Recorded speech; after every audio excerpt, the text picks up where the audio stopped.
আমার সাথে চলুন আমরা একসাথে জেনে নিই কিছু অবাক করা ভুল যা আমরা অনেকেই করে ফেলি নিরাপদ যৌন সম্পর্কের ক্ষেত্রে।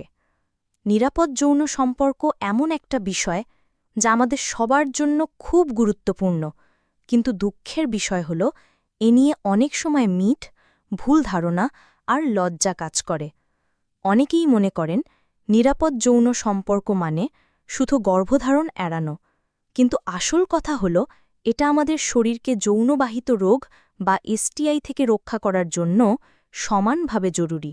একটা খুব সাধারণ ভুল ধারণা হল নিরাপদ যৌন সম্পর্ক কেবল সেই সব মানুষের দরকার যারা অনেক সঙ্গীর সাথে যৌন সম্পর্ক করে, কিন্তু বাস্তবতা হল যেই হোক না কেন, যদি সে যৌন সক্রিয় হয় তবে নিরাপদ যৌন অভ্যাস মেনে চলা উচিত।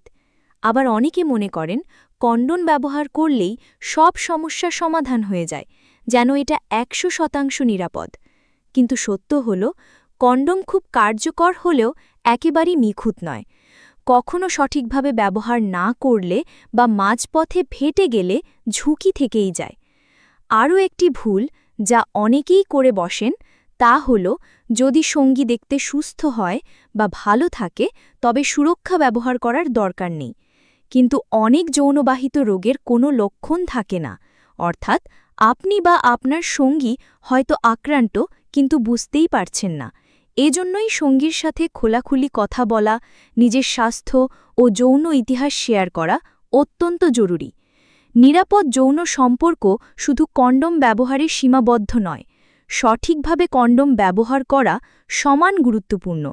এর মধ্যে রয়েছে প্রতিবার যৌন সম্পর্কের আগে নতুন কন্ডোম ব্যবহার করা, কন্ডোমের মেয়াদ শেষ হয়েছে কিনা তা দেখা এবং সঠিকভাবে পরা। এগুলো অবহেলা করলে কন্ডোম থাকার পরেও ঝুঁকি থেকে যেতে পারে। অনেক মানুষ নিয়মিত স্বাস্থ্য পরীক্ষা করাতে চান না বা ভুলে যান, কিন্তু এটা যৌন স্বাস্থ্যের জন্য অত্যন্ত গুরুত্বপূর্ণ অভ্যাস। পরীক্ষা করানো মানে শুধু নিজের সুরক্ষা নয়, আপনার সঙ্গীকেও নিরাপদ রাখা।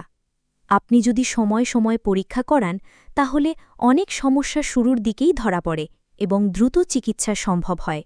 এছাড়াও এসটিআই এর ধরন এবং উপসর্গ সম্পর্কে ধারণা রাখা দরকার, কারণ অনেক সময় উপসর্গ না থাকলেও রোগ ছড়িয়ে যেতে পারে। আপনি বা আপনার সঙ্গী যদি অস্বাভাবিক কিছু অনুভব করেন, যেমন জ্বালা, চুলকানি, ব্যথা, অস্বাভাবিক স্রাব, তাহলে দেরি না করে পরীক্ষা করানো উচিত। সবচেয়ে চমকপ্রদ ভুল যা অনেকেই করে তা হল নিজের সীমা, পছন্দ বা অপছন্দ নিয়ে সঙ্গীর সাথে কথা না বলা।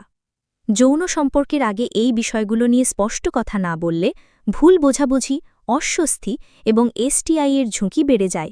খোলাখুলি আলোচনা শুধু নিরাপত্তাই দেয় না, বরং সম্পর্কের মধ্যে আস্থা ও সম্মান বাড়ায়।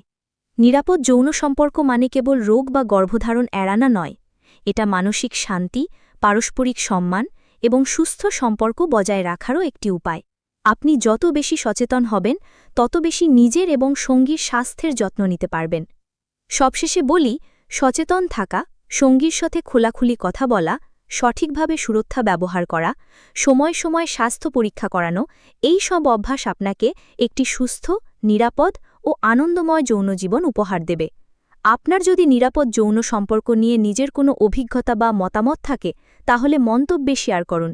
যৌন স্বাস্থ্য নিয়ে আরও টিপস ও তথ্য জানতে আমার অন্য ভিডিওগুলো দেখুন। সবাই সুস্থ ও সচেতন থাকুন। ধন্যবাদ।